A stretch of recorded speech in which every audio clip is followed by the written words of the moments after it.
आज हमारे टॉपिक का नाम है पार्ट प्रति मिलियन। इसको ना पार्ट पर मिलियन या पीपीएम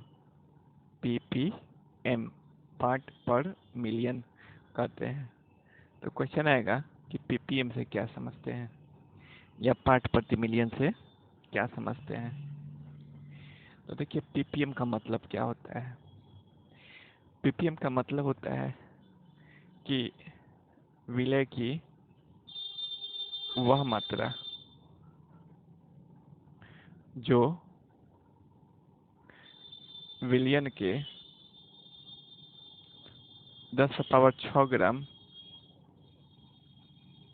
में उपस्थित हो,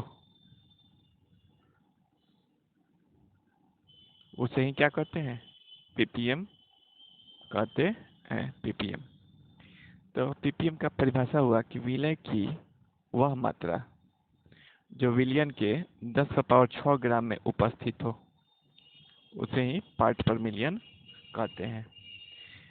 तो 10⁶ मतलब 10 लाख ग्राम में।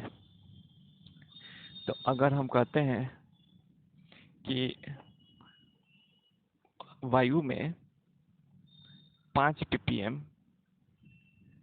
ppm कार्बन मोनोऑक्साइड गैस है, इसका मतलब कि कार्बन मोनोऑक्साइड गैस 5 ग्राम है। कितना ग्राम है? 5 ग्राम है। तो कितना में? तो 10 लाख ग्राम वायु में। 10 लाख ग्राम यानी कि 10⁶ ग्राम वायु में 5 ग्राम कार्बन मोनोऑक्साइड है।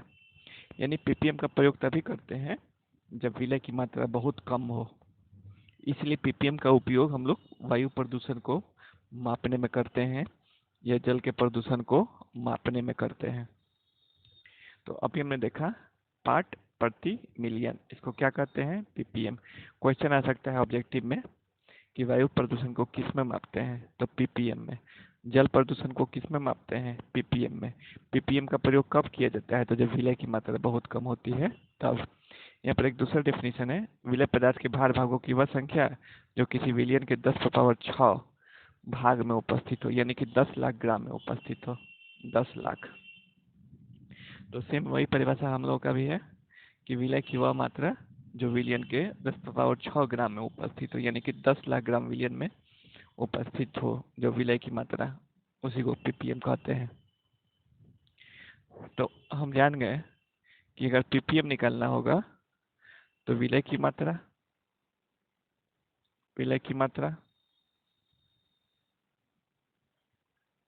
और उसको गुना कर देंगे 10⁶ बटा विलियन की मात्रा। तो इस तरह से हम पीपीएम निकाल सकते हैं। तो पीपीएम निकालने का सूत्र होगा विलय की मात्रा गुना 10⁶ बटा विलियन की मात्रा। इस सूत्र से हम लोग कोई भी सवाल बना सकते हैं।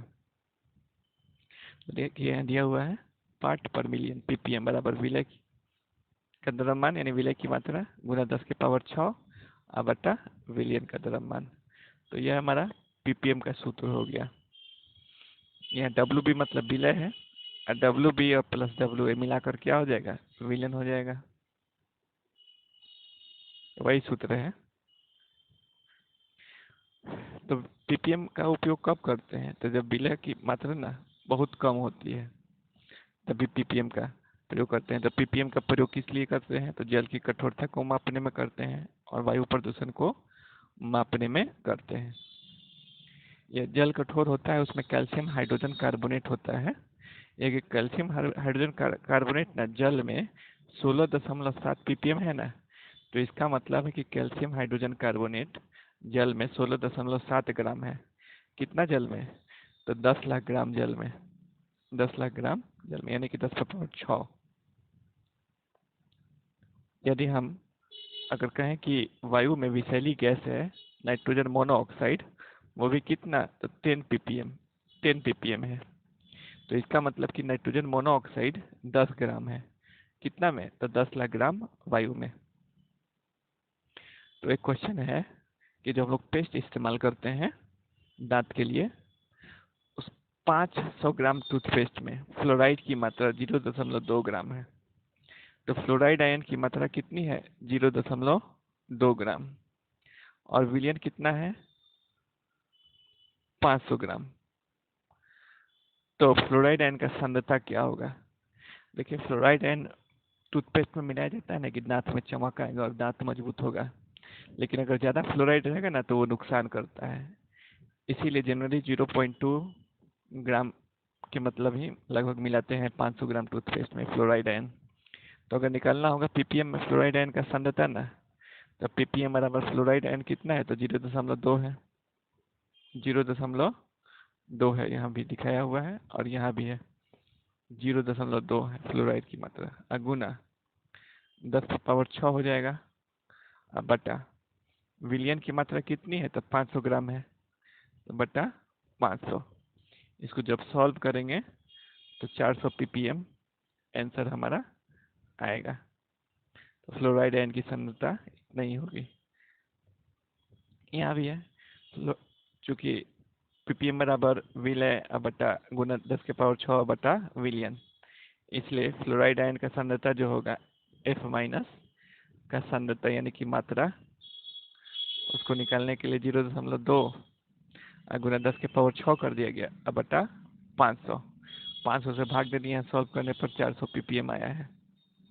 तो हमारे टूथपेस्ट में 400 ppm से अगर ज़्यादा फ्लोराइड होता है ना तो हमें नुकसान करता है। इसी तरह है, एक दवा के 400 ग्राम में 8 ग्राम क्लोराइड है, तब क्लोराइड आयन की सांद्रता ज्ञात करें। तो अगर क्लोराइड आयन की सांद्रता ppm में ज्ञात करनी है ना, ppm में, तो क्लोराइड आयन कितना है? 8 ग्राम है। तो 8 गुना 10⁻6 बटा दवा कितनी है? 400 ग्राम है। अगर इसको सॉल्व करेंगे तो 2 गुना 10⁻4 ppm सांद्रता होगा। किसका? क्लोराइड आयन का। कैसे? तो 8 को जब 400 से भाग देंगे या 4 से भाग देंगे तो 4 दूना 8 हो जाएगा, और 10⁻6 है, उसमें से 2 जीरो हट जाएगा तो 10⁻4 हो जाएगा। तो इस तरह से हमारा न्यूमेरिकल ppm पर बन सकता है। तो आज के क्लास में इतने ही रहने दीजिए। Thank you.